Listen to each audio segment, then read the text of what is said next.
Aloha and welcome to the East-West Center and Gals with Lay Forum. Aloha. We're delighted to bring together this dynamic cross-section of women, including some of Hawaii's most successful women leaders, high school students in the midst of their educational journeys, and accomplished business and social entrepreneurs from across the Asia Pacific and the United States. We hope today's informative workshop panels, keynote, open space discussions, and reception featuring savory and sweet dishes will leave you with a renewed sense of leadership, entrepreneurship, and inspiration. My name is Sarah Lamb, and I am the program coordinator for both the publicly ticketed Gals with Lay Forum and the 2-week Changing Faces Women's Leadership Seminar, which brings together women innovators to enhance their skills, networks, and self-efficacy, and of which Gals is a small component. I'd like to open this afternoon with a few words from East-West Center President Suzanne Puanani Vereslum. A retired Major General with 34 years of service, she took office as president of the East-West Center in 2022 and is the first woman and Native Hawaiian to be chosen for this role. She brings with her several decades, pardon me while I change the page, executive leadership and planning experience, and has held roles addressing national security challenges in the region, including women, peace, and security. President Susie?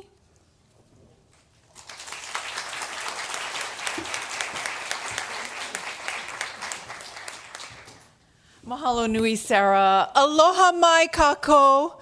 Aloha. Oh, wonderful. How awesome to see all of your beautiful faces here and next to me here. I just feel the mana or the spiritual energy in this room. Can I hear it for the women in this room? Woo! Yeah.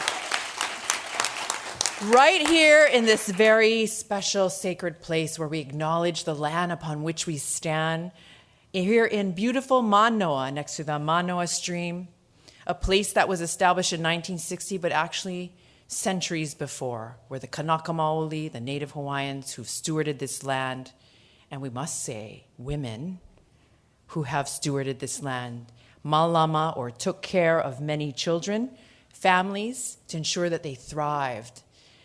And not just survive, but thrive, just like you do every day. And so it's wonderful today to be together, to inspire one another, to acknowledge the leadership and entrepreneurship that lives in every single one of us here. No matter what voices we hear, here in the heart of this place where we're overlooking this beautiful Japanese garden. And this garden, by the way, that some of you may know that President Barack Obama's mother, who was an East-West Center grantee from Kansas, came at a time where in the 60s and 70s, not a lot of women got their master's and PhD here. But she was one of those who went on to do some extraordinary things in Indonesia and met her second husband, who was also an East-West Center grantee from Indonesia. And what Maya, his sister, said is that Mom's memorial service was right out here in this garden. So it has even more mana on top of the many generations of women who have broken new ground. And she's just one of the many examples. If we were to ask you, each of you here, and you'll hear some today, to tell the story of how they were able to thrive and make a difference in the world, it would be extraordinary. Each and every one of you have a story to tell. And I know today will be an opportunity to share those stories with another, get inspired, build a network, because there's strength in that. We were just talking earlier about when we know each other. Did you know I know so-and-so? Did you know I know Meredith, and we know each other, and here we are next to each other. You never know where that journey takes you. Here to this pu'uvai, which is actually an abstract piece of art that's right behind here, which is the heart that pumps. And that heart is interconnected to many things. And it's really, you hear that term, it's happiness, joy, peace can be found in those relationships. And sometimes when we feel alone, it's today where we don't. Today, you know that you're not alone in that walk. And also, while it is a sea of women, I see some men here, male allies play a key role in the advancement of women of 50% of the population. We cannot, this is not a woman's issue, this is a human issue.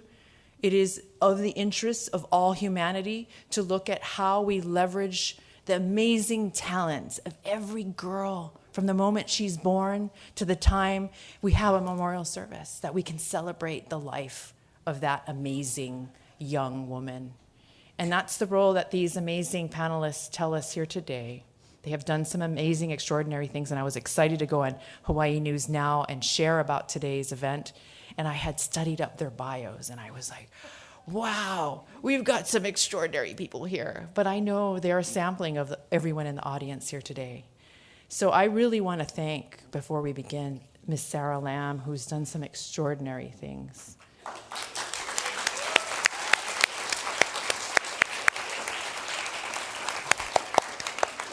And her team of support and all of the sponsors who've helped to make this possible. We could not do this without the sponsors or people who are committed to advancing leadership, entrepreneurship, and also, of course, inspiration. And we're excited that this could happen at the same time as these other women from our Changing Faces. All of our international entrepreneurs who have done some extraordinary things and continue to do so today. So thank you so much for being in our space, connecting with us. What an honor and privilege it is to have each and every one of you here. Aloha.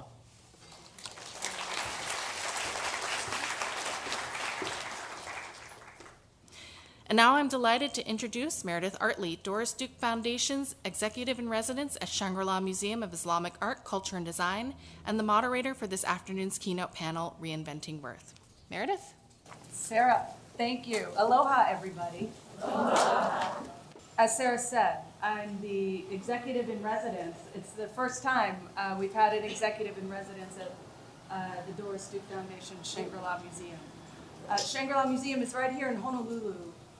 It's 15-ish minutes away. Who here has been? Awesome. Thank you. Everybody who haven't been, come. It's a beautiful place that was built by Doris Duke, a woman of immense creativity. She built, designed the home, planned everything about it, 5 acres in the shadow of Leahi, and collected Islamic art from many countries. And it is a place of transformation that serves to further the foundation's aims of creative, equitable, and sustainable futures for people and the planet.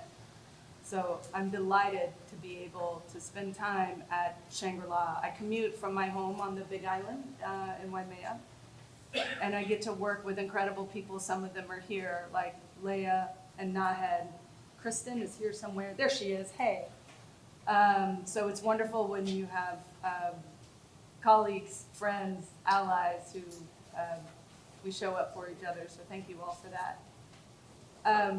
I've been doing this only for 6 or 7 months. I moved to Hawaii in the last year with my husband and son, and we've moved around a lot, but we moved from Atlanta. And I was in Atlanta because I was running CNN Digital as the editor-in-chief and senior vice president for CNN Digital worldwide for almost 13 years.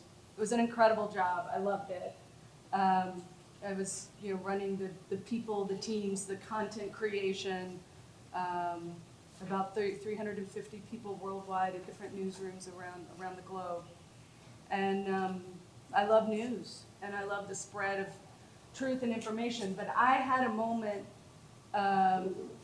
in my path where I knew that it was time for something new and something different. As much as I loved the work and the people, there was something in me that knew life is long. In some ways, life is short. In other ways, and I'm not getting younger. And I wanted to have an adventure with my family. And it was time for us to move here and be with some of the family that we have here. And it was a big change. And Nicole will share some of this in a little bit. We were talking about earlier, there is a trend out there of women who are making massive changes to discover their worth in new ways. And so when Sarah and Susie and team asked if I would like to moderate a panel on worth and reimagining worth, it immediately spoke to my heart and my head. I think of worth in a reciprocal way. So this is my offering to you guys today as we start this panel discussion. I think it is very much worth it, pardon the pun, to think about your value and your worth and who you need to prove your worth to. I think that is important. I think women in particular, generally speaking, spend a lot of time thinking about what they can give, what they can offer, how they can demonstrate their worth, how they can prove their worth.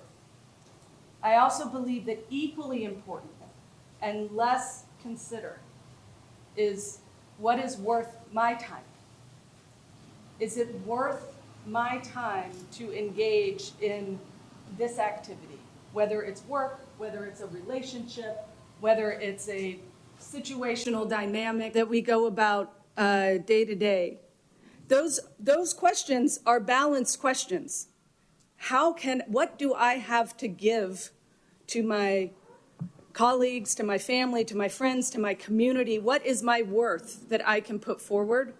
And what is worth it to me? And I would just plant the seed to consider those things intentionally. Think about those things. For those of you who like to write things down and like to come to leadership conferences and think about new frameworks and ways of thinking, articulate your worth, your unique worth. That is something that is worth your time. And articulate what you want from your work, your personal life, and say, this is what I'm seeking. This is what I have to give, and this is what I am seeking. For me, that kind of thought process was what led me to the latest and wonderful change and next step in an adventurous life. So that's my offering. Nicole, Debi, Morgan, Julie are going to share some absolutely wonderful remarks and thoughts and all kinds of data and just great stories and inspirations. So let me start with Nicole, and I want you to introduce yourself for this group. You'll do it much better than I will. Yeah. Sure. So hello, I guess aloha, my first time in Hawaii. I am Nicole Robinson. I'm an associate partner out of our Bay Area office in California, and I'm not quite sure about the audio, so just if everybody can hear, that's great. I am also one of the co-authors and lead researchers for our Women in the Workplace report, which is kind of the part of my work at McKinsey that has brought me here. It's great to be here in part because prior to my life at McKinsey, so a little bit about the change that your life can have, I was a graduate student for a long time. I have a PhD in Italian literature from UCLA, so I've made some shifts in my life. There have been some constant threads, but I will definitely be happy to go over the data and the slides. McKinsey does not go anywhere without data. So we'll talk about some data to bolster some of the lived experience. And, just in my own personal experience, I'm not new to the role, but, recently became an AP at McKinsey. I have a toddler at home. So I'm definitely in some of the demographics that the data is going to talk about for transition and change.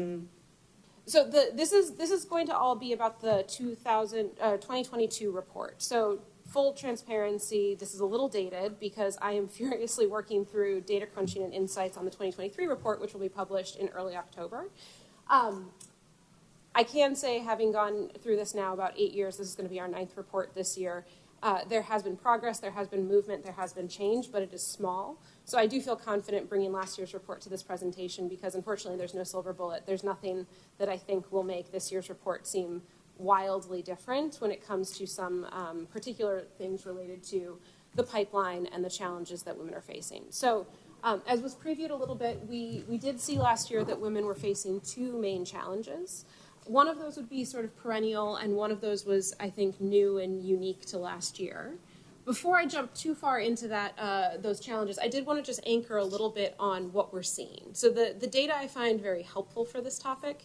Because it's charged, it often can feel kind of emotional to talk about things like equality and equity, particularly in a corporate environment. But when you look at the data, it's a little harder to refute that there's something there that we should all be engaging and wrestling with. For example, you can see that we have reached what you could argue is near parity at the more junior levels of the pipeline. We're almost to 50-50, although if you actually look at graduation rates, we should be seeing about 60% women in the entry-level workforce. We're not going to get there anytime soon, I don't think. But we're near parity at the entry level, so I won't fuss with it too much. At the C-suite level, we are up to, nearly 1 in 3, 1 in 4 executives are women, and that's progress. Back when we started this research in 2015-16, it was 1 in 5 women, or 1 in 5 executives were women. So there has been progress over time.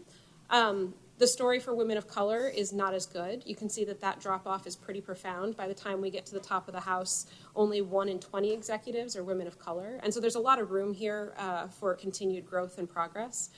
This is particularly true when you think about technical roles, because most companies are becoming increasingly technical. And we know that as the tech function grows, the tech industry's disparities are bleeding into other areas. So I do a lot of work with banks. Banks are hiring more and more tech talent, and they are becoming less and less diverse because of it. But what were these 2 main themes that we were talking about? The first is the perennial one, and that's what we call the broken rung. So the broken rung is this idea that, rather than focusing on the top where things like the glass ceiling are very real, we actually should be getting to more of a root cause, that first promotion to manager, or that first promotion to when you actually enter the corporate ranks, when you actually start to move up in the corporate pipeline, there's already inequality in the system, and women are disadvantaged from the beginning. So this is normalized. We haven't reached true parity, but if we were to model it out, for every 100 men that get promoted to manager, so entry level to manager, that first real promotion, only 87 women are promoted. I'm realizing that this color scheme is a little hard to see on this presentation slide, so sorry about that. But only 87 women are promoted, and again, with the story being a little bit more challenging for women of color, only 82 women of color are promoted, and that's actually gone down since last year, or 2 years ago, when we saw 85 women of color promoted for every 100 men. So there's something happening at the very beginning, and it creates sort of this reverse snowball where women fall behind in that first promotion, and there's no way to catch up. You cannot create equality in the pipeline as you go up through the ranks if you don't have the talent pool all the way from the beginning. The new finding this year that gives us some pause and concern is actually what we're calling the great breakup. And this is an attrition story, which was kind of surprising, because for years and years, we've always said attrition is not the thing. And I've been kind of stubborn about this, because there's a big myth out there that women get to a certain age, they have children, they leave the workforce. How do we combat that? It's just baked in. Attrition has never been the story. When we've looked at the data, every year attrition for men and women has been similar, which means that men and women are leaving the workforce or leaving their jobs at similar rates. So this whole story of women being mothers and that, being a problem here doesn't hold water. Last year, what we saw, though, was that the senior leaders who are women, these same women who are saying that they were taking on more of the work for inclusion, more of the DEI efforts, more of the side of desk extra work that the pandemic really thrust upon them, and they were twice as likely as men to take on all these roles, and they were not getting rewarded in performance reviews or any other real capacity. Those women are now saying, I'm done. They're voting with their feet, and they're finding other jobs that are better suited to what they're looking for. According to our data, it's not a perfect match. They're not leaving the workforce. We still don't think they're leaving the workforce. We think they're going to other companies. But this is a very real concern, because, again, when we model this out, for every director that gets promoted to the next level, for every female director that gets promoted to the next level, 2 female directors leave their company. And what I worry is that this is going to create a widening gap of companies that perform well on diversity metrics and companies that perform more poorly. And there are all sorts of business consequences that come from that we can go into. That would be the more than 5-minute presentation that I have. But the real story here is that women actually are demanding more from their jobs. So again, back to the idea of worth, what do they want? The story is true for young women too. Like I said, the attrition data that we're seeing really is for senior leader women. So you can make a little bit of a proxy that if you're in the senior role, you're going to be more likely to be older than the young women who are in the entry levels. But when we ask employees what's important to them, young women are just as likely, if not more likely, than the more senior level women to say that these are important factors for them. So this is potentially a trickle-down effect that I'm worried a little bit for this year, what we'll see. So, This is something where if we were to talk about solutions, the quality of programs would matter. When we talk about how companies are thinking about this, they need to think about differentiated intersectionality approaches to all of their efforts, because this is something that companies need to be intentional about. If they are just passive, especially given what we're seeing in the labor market today with the layoffs and the sort of right sizing of some of the hiring trends that happened last year, there's a real risk that women's representation could take another dive. Again, that is the fastest version of the presentation that can exist. There is a lot more available at womenintheworkplace.com related to manager efficacy, microaggressions, women's experience, everything. So I recommend taking a look there. We also have the archives set up as well. Nicole, thank you so much. Fantastic. Thank you. Thank you. Thank you. Debi, over to you. Aloha and good afternoon, everybody. I am so excited to be here with such a phenomenal group of women. I'm Debi Yadegari, and I'm the founder and chief empathy officer of Villyge. We'll get into a little bit about what Villyge does, but first, I want to go back to saying it's truly an honor to be here with all of you at the East-West Center that is, when you look at Hawaii's history, it's really at the beginning, at the foundation for bringing together cultures, for having us to think outside of the box and improving lived experiences. So it's a true honor, especially for me.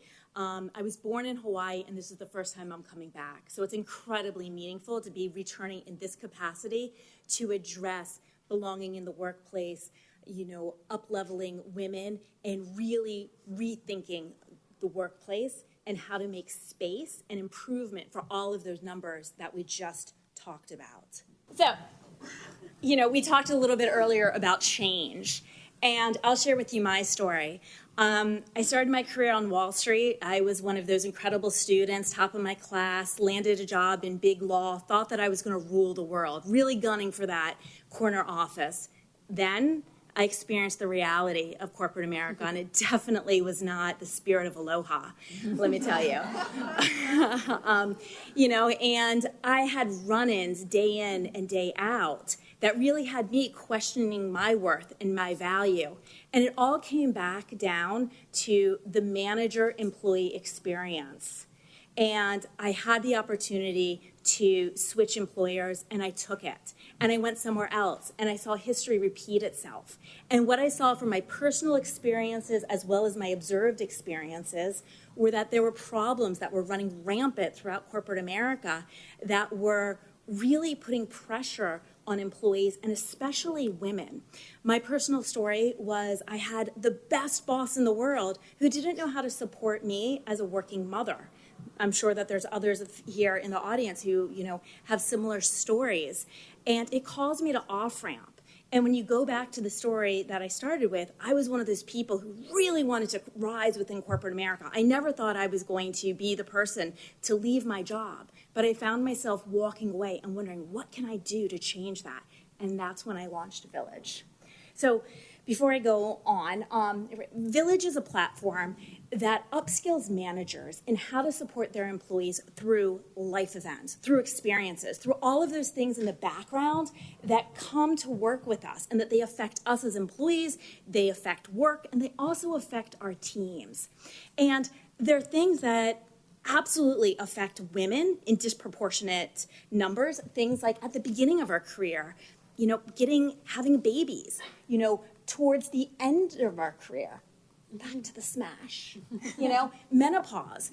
1 out of 3 women will actually, change jobs, leave their employer because of problems that they have dealing with menopause. This is a topic that is widely and openly discussed in the UK. It's something in prudish the United States we don't really talk about, right? So Villyge is a platform that's helping managers to understand how to lead their employees, not just through these women issues like pregnancy and menopause, but through all issues.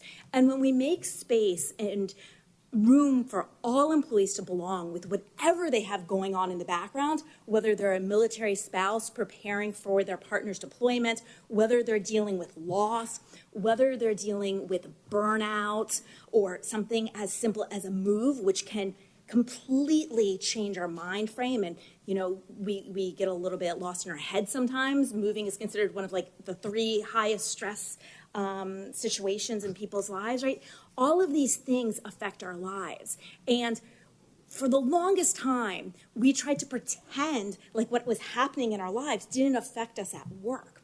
And being women who we take on so much of the mental load for everything that happens, not just in our homes, but as Nicole was just saying, when it comes to even work things, right? Taking on these newer responsibilities. There have been studies that show that in offices, it's usually the woman, no surprise, who's cleaning out the coffee, pot. Why should we be doing that? Back to our worth and our time, right? So how do we change this?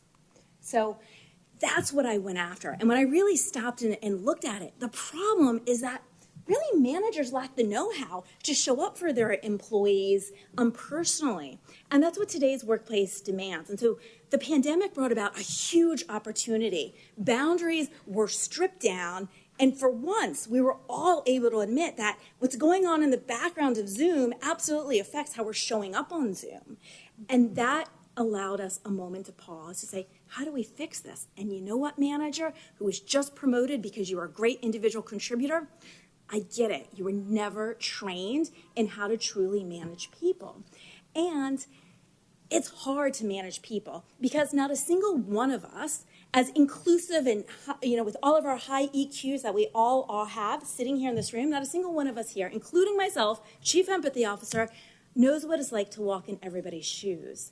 So Villyge is a tech platform that delivers just-in-time guidance to managers to help them respond to their individual employee situations. Because managers are also saying, "Ali, Ali, Oxenfree, I need help." Yes, you nailed it, right? Balancing employees' personal life events, that's like the hardest thing. Before I was able just to push that over the corner. Now I have to lean in. I have to care because that's what employees are wanting. Otherwise, they're going to exercise their voice using their feet, as Nicole said. Employees today are looking for belonging. And this is something new. We weren't talking about belonging and who we are.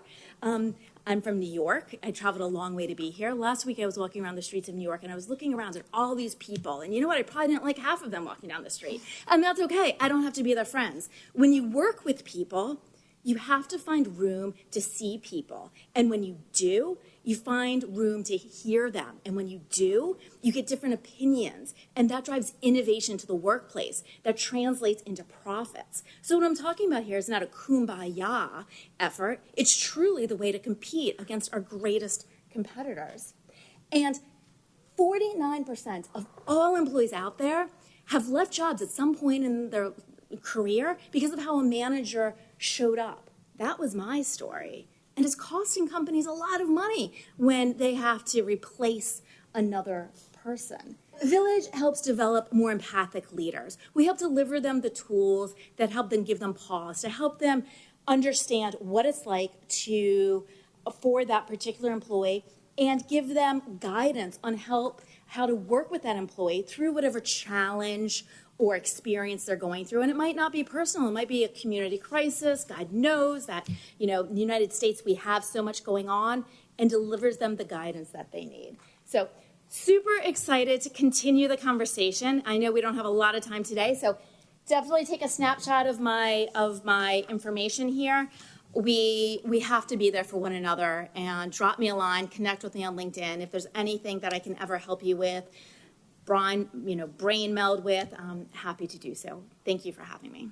Debbie, thank you. Morgan, please. Thank you. Hi, everyone. My name is Morgan Matthews. So excited to be here. Aloha. Aloha. I forgot everyone says it back. In New York, we're both from New York. You say hi in New York, people just keep going past you. So wonderful to be here. So I actually have my own consulting firm called Inclusive Mindset Solutions. Has anyone here heard of the word neurodiversity? If you have, just raise your hand for me. Awesome. Many, many, many of us. So, and speaking of me not having slides today, for example, so I have a neurological ailment or disability, you can call it, where my left side of my face twitches and I can't see. So I typically don't speak with slides because I know there's someone else in the room that's probably like me, where you might not be able to see, or you might have a different learning style, etc. And that's what I actually went to Columbia University for, in organizational psychology. So we actually study different ways that people learn and how you show up, not only in school, but how do you show up in the workplace. So at school, you know, we had to take the SAT, which is for some reason disappearing now after we all took it. And, you know, some students like myself, for example, were given extra time to take the exam. That's not happening in the workplace. What's happening is people are put to the side, they're given low performance reviews, and then we're not getting that raise that we really wanted at the end of the year. So this is going to be very interactive and engaging. I like sounds. I'm very auditory as well. So I'm going to ask you to clap if you relate to anything that I've said. Does that sound good? Yeah. Awesome. Okay. And feel free to do 1 clap, 2, however many you're feeling. Okay, so my first thing is, have you ever heard of a glass ceiling, a bamboo ceiling, or a concrete ceiling? Okay. How many of us are ready to shatter, break, make these ceilings disappear? Okay, we got to be a little bit more convicted than that. How many of us are willing to break those ceilings down? Thank you. Awesome. So that's exactly what I'm set out to do. I think that in order to have conviction to do something, you also have to let go of convenience. And as women, we have constantly been told throughout time that, oh, our duty is to nurture, to be caregivers. And that shows up a lot in the research that I've done within the workplace for women of color. However, we have to break that norm. We have to break that mold. So that's where that conviction comes from. And one of the ways that you can align yourself to doing things like that is to step outside of the norm. So me, I got here and everyone was telling me about the word ohana. If you know what ohana means, I hope I'm saying it correctly. Just clap for me real quick. Okay, awesome. I was assuming so, but I just wanted to test out the audience. So ohana, family is extremely, extremely important to me, right? So I know that family life is important at home, but I don't have to translate that into the workplace. And I think for a long time that's been taught to many of us, that who we are at home, we have to bring to the workplace. But I love Beyonce and Sasha Fierce, so I bring my alter ego to the workplace. I don't bring who I am at home. But quick question, if you feel like you can be yourself at home, just clap real quick. Okay, if you feel like you can be yourself within your community, the space you live in, your friends, etc., just clap real quick. If you feel as though you've always been able to bring your true self to work, clap. Okay, I think we noticed the difference in the sound, correct? That's exactly what I seek out to do in the work that I do. I've worked with a lot of companies such as JetBlue, formerly Peloton. I was a leader in DEI there. I've also worked with some startups like Away, the National Cycling League. And I'm currently, just recently accepted a position as a director for a Fortune 500 company that I can't say the name of just yet, but follow me on LinkedIn and you'll find out. The great thing about all of that is I'm teaching women specifically in the tech industry and in industries that women typically don't fill up the largest population in the room, how they can get over their fear. So I've always thought of fear as false elements that appear real. Right? It's not something that's true. It's not something that exists. And my mother and grandmother have always told me, when you have fear, that just means that you need to do more research because you don't have enough information to get the right answer of how to move forward. However, a lot of times in the workplace, I think sometimes we don't lean and rely on each other. And let me tell you, just like there's family at home, there's family within us all being women or people who identify as women and how we show up in that workplace. So it's very, very key that as you sit here and you look side to side, how many women do you want to share not only your experiences with, but hope and inspiration to move forward? We have to uplift each other. We have to be those support systems. I formerly worked at a company where a male had called me an inappropriate word to call a dog and not a woman. And throughout that, I was then later tried to be exited out of the organization. Let's say crying, mental health issues, everything was going downhill. And this one woman said to me, oh, come into this closet with me and we're just going to sit down and pray real quick. And we said a prayer together. I bawled my eyes out and she said, I have your back no matter what happens. That woman was in diversity, equity, and inclusion. And I said, I want to be in DEI. I want to make sure that women don't go into the workplace and feel marginalized, feel as though they can't be great because they haven't seen it done before. We are the women and we are the generation that is going to make sure that those things get done and that we proceed forward so those after us have not only something to look forward to, but someone to speak to and to have that guidance and support to rely on. So if there's anything that I encourage you all to do today, it is mainly to, 1, be of support to each other. 2, remember that fear is false elements appearing real. It's not true. And then the third thing, lastly, is to have conviction. I am really close with my ancestors and my spirituality, and a lot of the things that I'm aspiring to do, my ancestors haven't been there before. And that's okay, because where I'm going, I'll always be protected and upheld by, my community, women like this at the table here, and just continue to thrive collectively together. And in order to belong, we all have to do it together. So thank you so much. And I look forward to speaking to y'all later.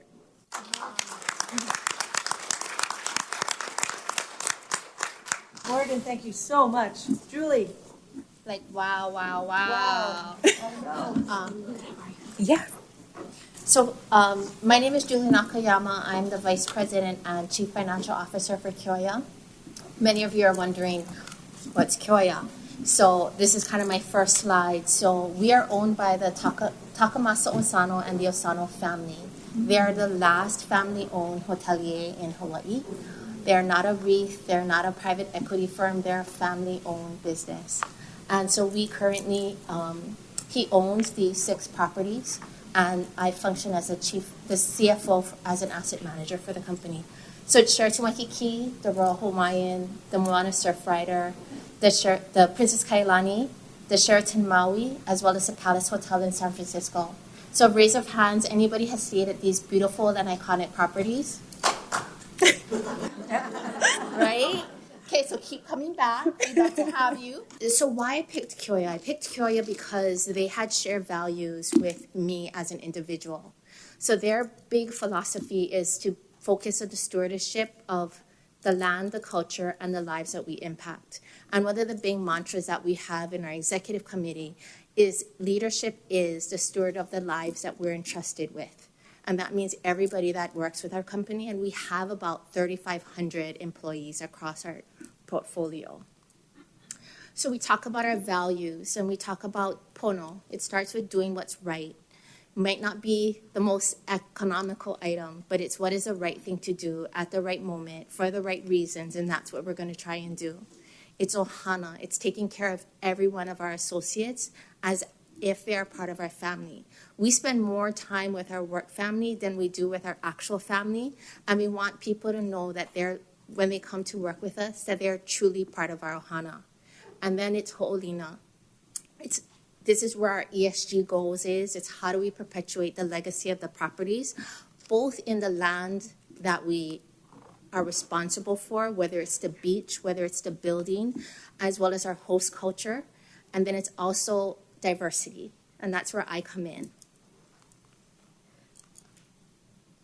So just a little bit of stats about our company. So we have, like I said, about 3,500 employees. When you start at the line level, it's about 50% male versus female. Then you move higher up in the company, and we have 186 leaders, and that's where you start to see a shift. At the lady-in managers, it's 95 females and 91 males. You move up to the executive committee. I think we have 4 female leaders compared to 13 men. Within the Kyo-Ya organization, there's 7 other men, and I'm the only female at the table.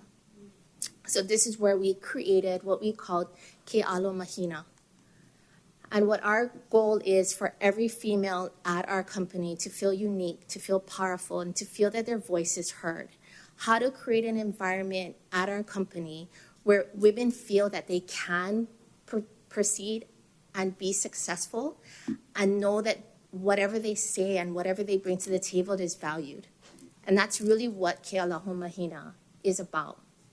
And this is my advisory board, and I'm thankful to say that 3 of my ladies are here. So please stand up for me. Come on. Come on. So I'm super thankful that they came to support me. And where I leaned into these other women is they're directors of HR. They are our hotel managers of our property. So it's truly the senior leadership within our company. And I wanted to create an advisory board where everybody saw who these ladies were and without question understood, one, why they were on our board and why we're choosing to lead this group. Now, how we're going to try to create this environment within our company was really important to us. So we created what we call influencers. These are our high potential females at different levels of their career, whether they are a senior leader, whether they just started their career, whether they're a caregiver, whether they're a parent, whether they're divorcee, just married, wherever you are, we wanted you to just, one, have positive things to say about the group and have something to contribute and always be an amazing supporter to other females. Then within that group, what we're gonna do is create huis. And what the huis are is a group of women, hopefully there's about 10 women in these huis. At least that's the vision that I have in my mind. The influencers lead these huis, but these huis then become your support group. If you want to take a different promotion, if you had a tough day at work, if you just need another hype girl to tell you, oh my God, you're amazing. That's what your hui was there for.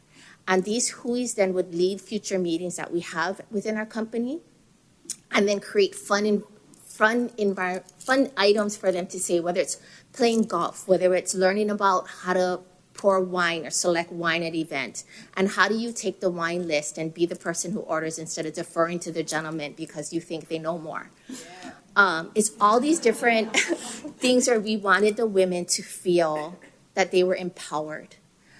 One of the things that we did, and we started off one of the very first meetings, is what I call words of affirmation. We are defined by the stories that we tell ourselves. I'd say that I'm always kind and I'm always brave and I always will lean into the light. I'm meant to sparkle and I'm meant to shine. And I tell that to them all the time. And I get emotional, but so I want that for everybody. I want everybody to lean into the light, realize that you're meant to sparkle and shine, realize that you're meant to add value and that you bring value just by being you, and that you are enough just the way you are. So again, thank you to the other ladies. Thank you for listening to me, and I look forward to our discussions.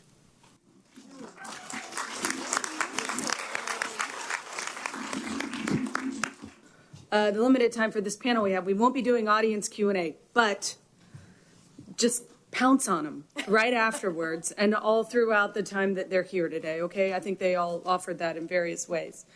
So there'll be room for discussion. I do want to ask each of you a closing question, which will be the same question. The best piece of advice you've ever received.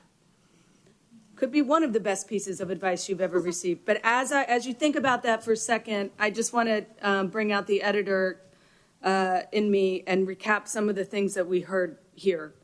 We heard Nicole talk about broken rungs and women voting with their feet when it comes to their jobs. And we heard about the challenges that are particularly tough for women of color. Those are really important insights. And we look forward to the McKinsey 23 report as well, for sure. October 3rd. October 3rd. Mark your calendars. We heard from Debi about the importance of managers needing to be fully trained in how to be empathetic. Oh my God, yes, like what great work. We heard from Morgan, we got a new definition of fear, everyone, thanks to Morgan. False elements that appear real. That is absolutely huge and inspirational. And by the way, thank you so much, as somebody with family members who are neurodiverse, thank you so much for just bringing that forward right into how you were going to present and discuss. I think that's just a wonderful thing to do, so thank you for that. And I don't know, Julie, that was just hugely inspirational as well. And a lot of times at events like this, people do a lot, for good reason, a lot of cheerleading for the places they work. We talk about the things that we love about the places we work publicly, That's a good thing to do. But and you did that. And you also said you're one of 17, or maybe you're one and then there's 17. You're one of very few women at the executive level. So thank you for being transparent with that data. It illustrates everything that we're talking about here. So that's just a mini recap, but I just thought it was terrific. Thank you all so much. So if you don't mind, let's close with a piece of advice that has been immensely helpful and informative and inspirational for you. Nicole, you go. I can't remember when I got this advice. I've now given it out lots of times, and that's just sort of gotten muddled in the timeline. But my favorite piece of advice so far has been just ask. The answer is no if you don't ask. The answer might be yes if you do ask. And so there have been a lot of times where I've been afraid, I have been insecure, and I have not asked. And sometimes I get up the courage to do it because I repeat to myself my advice that I love, and sometimes I don't. It's a work in progress, but I think it does hold true. If you don't ask, the answer is always no. And there's a lot that can come from that opportunity of just possibility. Thank you. Debbie. Adding on to that, which leads into mine, when you get a no, it gives you more room to go after the next yes, too. So sometimes a fast no is a gift. And on that theme, and continuing with the theme of worth, the advice that I'm going to pass along is really stop, think about your efforts, and think about what's going to truly push the ball forward. Especially as women, we take on so much, and then we're always putting ourselves last, or what's really going to push our businesses forward last, and we're going through our to-do list. Cross things off your to-do list, put them on your not to-do list, and do what's most important first.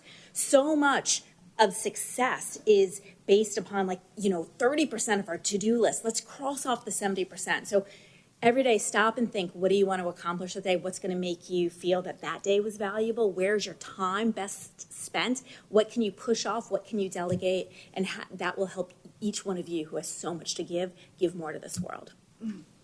Thank you, Debbie. Morgan. Awesome. I know I spoke a lot about community and having that, but I think the best piece of advice I've received is about self-preservation. As women, I think that we can't pour from an empty cup. So doing and making decisions based off of the things that are going to allow you to persevere longer and stronger in the areas that you want to excel in. And then that leads into something that someone mentioned that was really funny. Two things. One, not my clown, not my circus. A lot of times at work, we try to get involved in situations because we want to help, or where there's women and we're like, oh, but I can help, and oh, I want to be a team player in the community. It's not your clown, it's not your circus, leave it alone. That's good. The second thing, too, was when you walk into a safari, you should know who the lions are. So in the workplace, be very attentive to who are the lions. And I don't say that to think that someone's trying to tear you down, but lions are strong, they're confident, and they're leaders. Who are the leaders, and how can you follow in their footsteps or help leverage those leaders through the variety and different aspects that you bring as yourself? Thank you for that gift. Julie. I have two pieces of advice. One is from my mom, and she always says the day's going to go based on what your corners of your mouth do. So always start with your corners of your mouth leading up, and your day's going to go a lot better than if it didn't. The last thing I'll say is always take a seat at the table.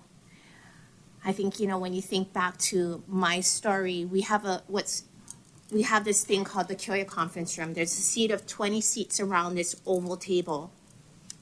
I will always take a seat at the table, but always the female leaders will take the seat behind against the wall and not sit at the table. Even though there's 5 seats, empty seats in front of them, they'll defer to someone else. If you got there first, you've earned that seat at the table just by being early. So take a seat at it. No one will ever ask you to leave it. Thank you, Julie. Thank you all.